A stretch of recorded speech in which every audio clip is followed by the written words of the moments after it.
Alright, greetings and welcome back, gentles and ladiesmen. Just had this thought. Maybe I should... yeah, we're fine. Welcome back to another episode of Toy Story 2. Today we're going to be playing what we can of Alleys and Gullies, but unfortunately, due to backtracking reasons, the Spyro 2 effect as it were, we cannot fully complete the stage in one go. This is basically the fractured hills or shady oasis of Toy Story 2. We cannot fully complete the stage because there's an entire vertical platforming section that we cannot access without the grappling hook, which we don't get for some time actually. So for the time being, I'll get done what I can, but we're gonna have to come back and do a bunch of shit later. In fact, we might even need to Fractured Hills this level. Just get one token and just come back for everything else later. That actually makes a little bit more sense, because I don't want to have to bother going through everything all over again. Howdy, Buzz! If you could bring me 5 bones before you run out of time, I will give you a Pizza Planet token. What the camera's having a seizure. So to finally conclude the discussion of why it is we're playing this version of the game that has gone on for way too long, just like it did in the Zebros playthrough. And there we go, we're done. Well done, you found all my bones. Here's your Pizza Planet token. What does that little gal think she's doing? We're gonna leave the stage. We'll come back later when we have... Actually, I'm using the wrong one, aren't I? I'll go a couple extra minutes or not. Ugh. Yeah, so we will come back later and then do everything else then when we can actually access the full stage. But for now, we're gonna skip it, we're gonna save, and we're gonna move on with our day. So next up is the boss of this chunk of the game. That being the big slime monster. And I am thankful that there is a save feature, because otherwise, you know, that'd be annoying. So reason we're playing this version, once and for all, first of all, the RGB thing, I wanted to get some use out of my N64, especially on the Let's Play channel, where I haven't played any N64 games yet. Ooh. Yeah, the N64 rendition of this track is not so great, I must say. Ooh, that's awful. Like, the level themes ended up fine, but this boss theme sounds like shit. If you've heard the Red Book audio version. Which I have, it's a great boss theme, but it sounds like crap in this version. So I guess I have to somewhat take back my praise for this version of the soundtrack. Like I said, it's fine. Like, if you didn't know any better like I did, then it's more than passable. It still sounds great for any other level besides this. Like, even the Alleys and Gullies version in this game is not too bad. But this Slime Time boss theme sounds terrible.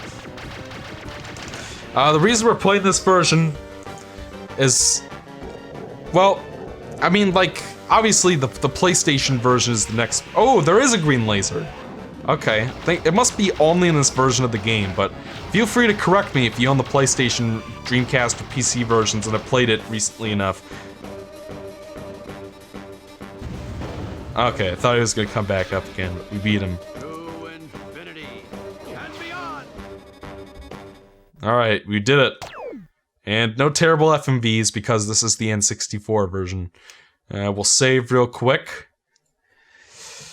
And we'll move on with our day. Yeah, slime time.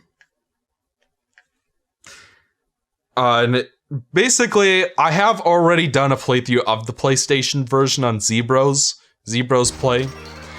So I decided to do N64 for this one because I couldn't get because I need to get that special box from Turkey to get my Dreamcast games looking good in the OSSC. Meanwhile, Buzz and the gang locate Als Toy Barn. They rush inside to try and find Woody. Buzz searches high and low. He managed to find lots of Buzz Lightyear dolls, but no Woody. If this were the PlayStation version, we'd see the other Buzz kidnap the real one and take his place, and then in the next level immediately be the real Buzz again. Finally, the toys spot Al and learn of his plan to sell the Roundup gang. See, it's explaining the plot much better than those terrible FMVs do.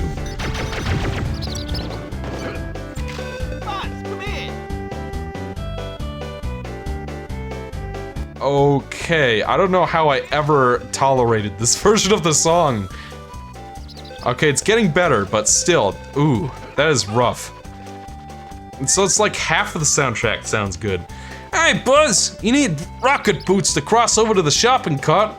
Try and find my missing arm, and I will let you use the rocket boots. So this is another instance of backtracking that you can skip. Yeah, with some well-timed jumps, you can skip over it, and then oh, you can.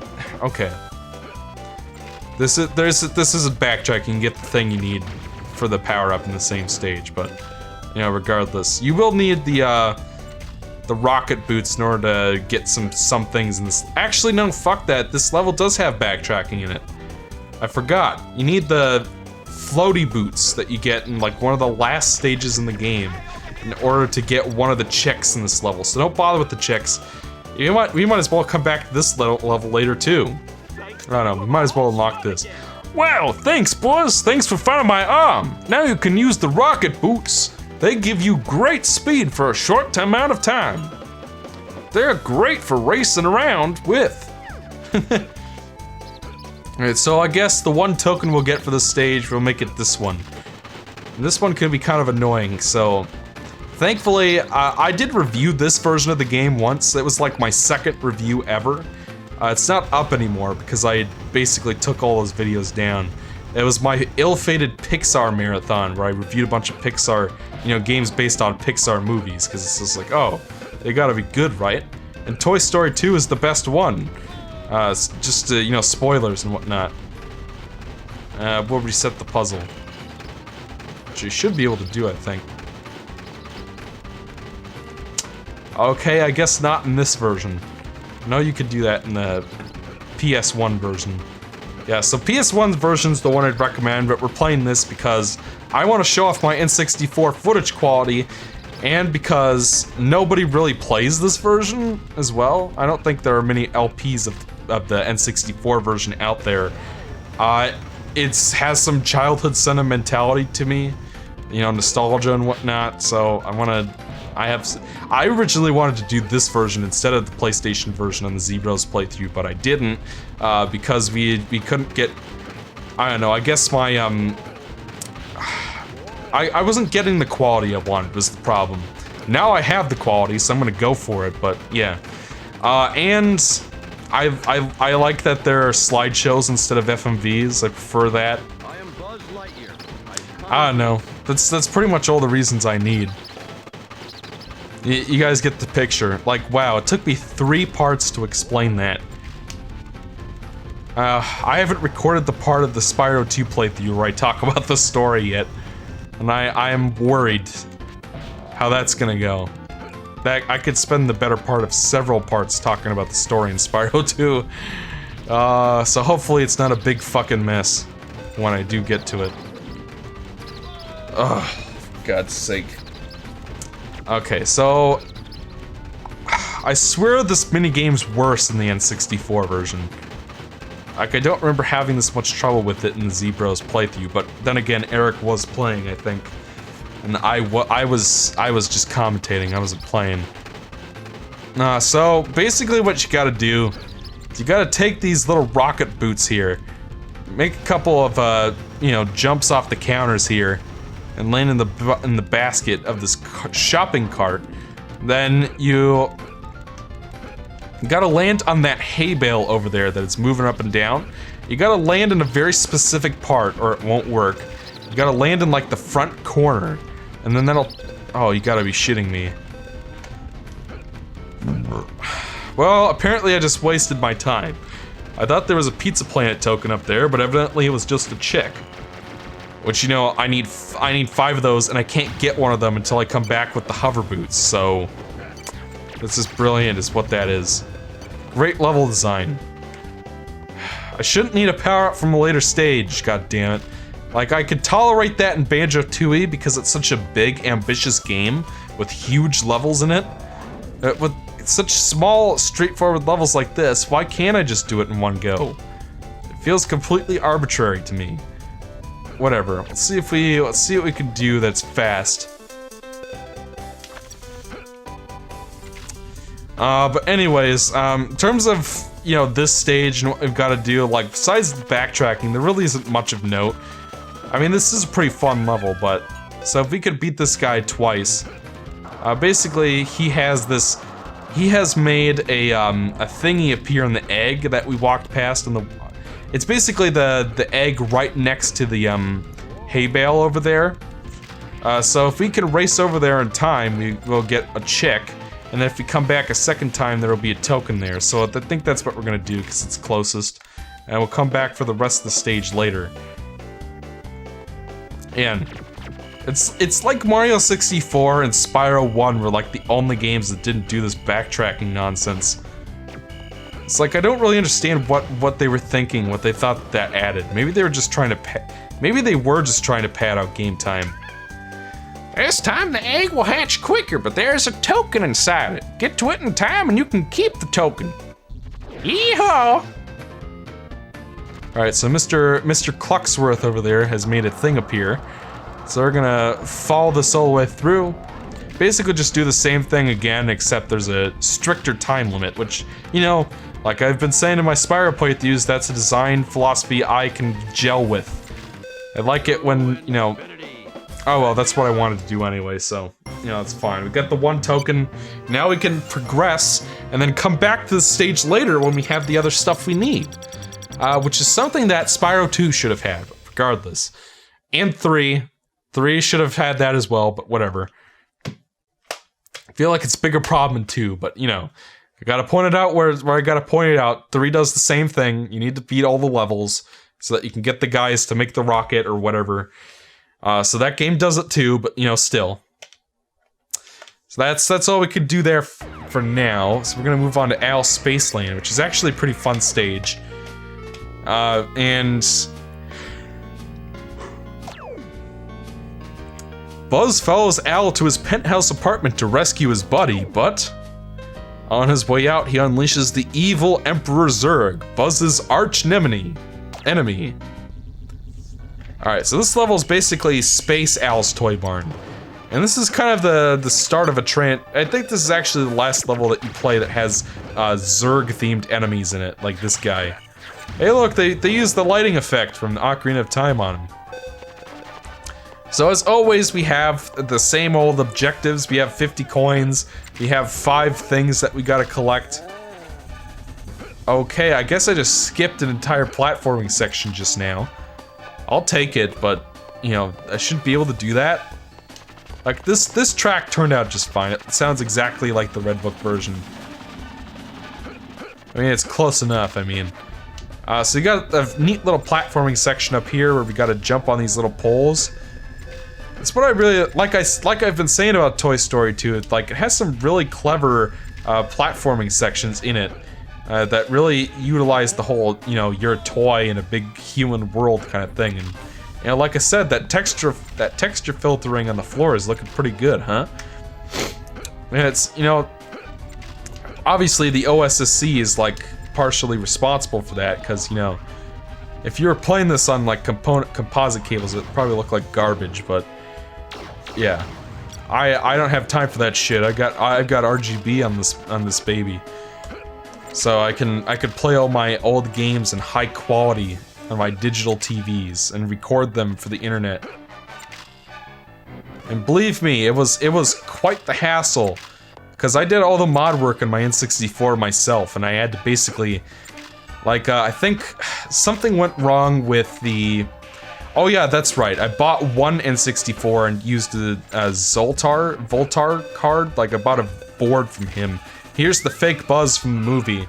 Hey, Space Ranger, return to your ship immediately. Defeat the Buzz Lightyear buggy boss to get a Pizza Planet token. So like in the PlayStation version, you see the cutscene where the fake Buzz here replaces the real Buzz, and, you know, takes his place and all that stuff.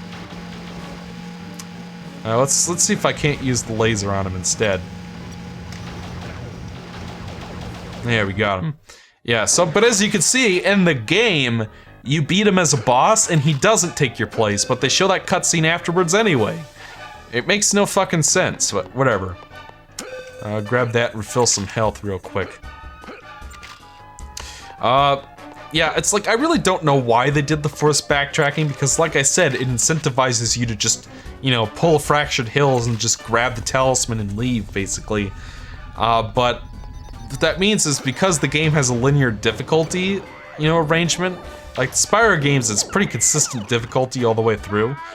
In this game, it's like each level gets progressively harder, so it's like you're playing all these levels and then you're basically playing like one of the very last stages in the game, only to then have to come back and play an easier level all the way through because you have the one thing you needed to get a, you know, a thing from earlier. It's just like, I really don't understand what that adds. You know, it's, you know, same problem I had with Spyro 2, and to a lesser extent Spyro 3, I have a problem with that here. I really don't understand what the point of the backtracking is, or what that adds, or what it improves. I don't think it improves anything, but whatever. So here we have a skill crane minigame where we gotta line the shadow up over the tokens that we can grab it, and I fucked up because, you know, I was bum rushing my way through it. But thankfully, unlike the PlayStation version, we have, you know, actual camera control and whatnot. So we'll just wait until the shadow's above it and then stomp and grab it. There we go. That should do her. So that'll come down here. Oh, you can press up to recenter the camera. Like, you could press up on the D-pad actually as well.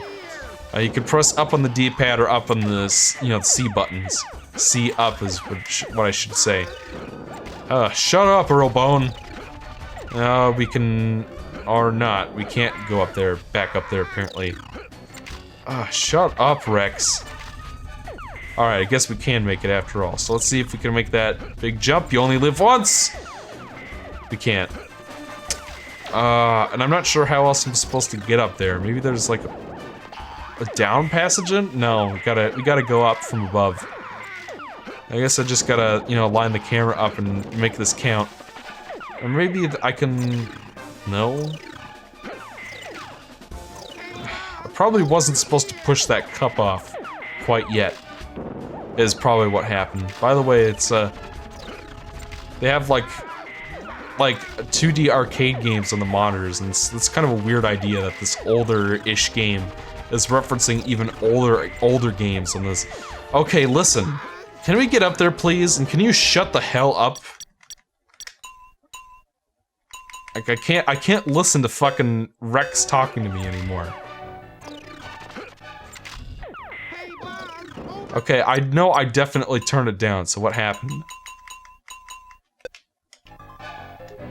Alright, now we can climb up in peace. And we can turn it back on when the time comes. Because that is really obnoxious.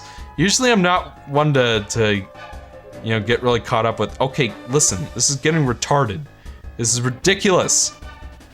Might as well go all the way around if it's gonna take that long.